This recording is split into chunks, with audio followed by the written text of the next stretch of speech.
video is on changing the subject of the formula, and we're just going to look at some exam style questions. Key points: when you're rearranging the formula, you're making a variable the subject, so just be knowing that it's going to be x equals or g equals or h equals, and to get there we're going to have to basically change the way the formula or the equation looks when it's given to us. Here are 3 typical exam questions, so have a look at these, pause the video if you want to have a go at them, doing them yourself, and then unpause it when you're ready to go through it. Okay, if we take the first question, we've got m equals 5n minus 21. Now, if I just look at that second side, what we're saying is 5 times n, and then we're taking away 21, and that's giving us our m. So we just want to get that n on its own. So we're working backwards on that function machine, if you think of it like a function machine. So the first thing we're going to do is add 21. And we're just doing that to both sides. Now, I'm putting a little note of what I've done here. You don't have to write the notes. Some people prefer it just so that they've got like a system in place, but it's up to you. Here, if I wrote minus 21 plus 21, they're going to cancel out to 0. That's why I just haven't written that second part there. Next stage then, we've got 5n. So when we know there's a number in front of the variable, it means that we're going to be in times together. So we're just going to be dividing by 5. So divide each side by 5, which gives you m plus 21.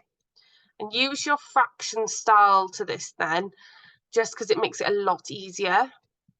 And you're not having to like cover things in brackets or go wrong at this point. So just make sure you're putting it over 5, because that line means divide. There we go. Second question.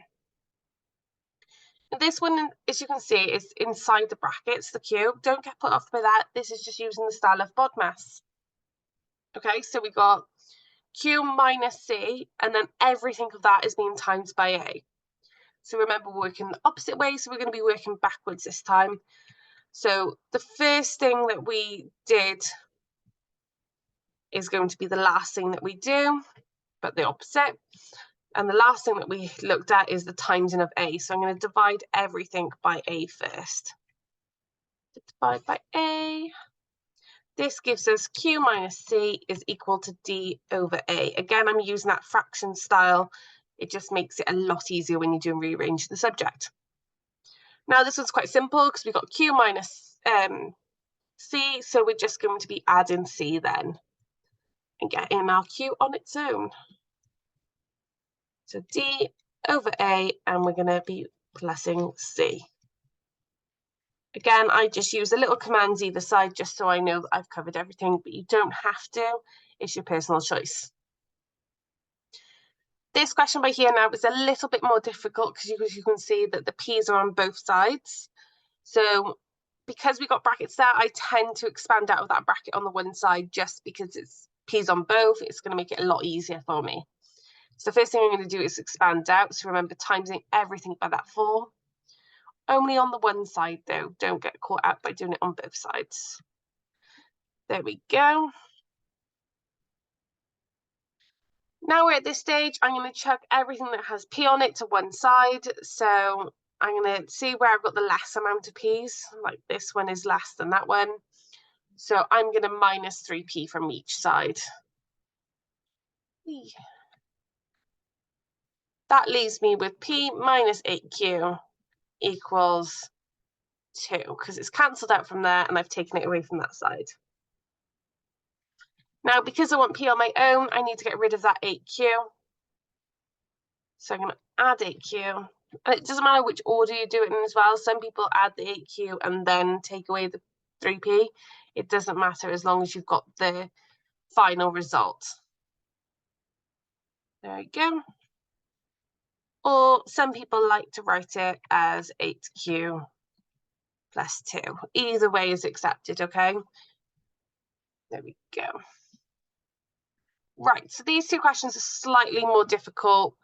So have a look at these, and it's another one with brackets, and this is the other ones with a square root. Pause them, have a go, When you're ready to go through the answers, unpause it and I'll go through them now. So here we've got one with, it has got brackets on either side. So I'm just going to expand each side out.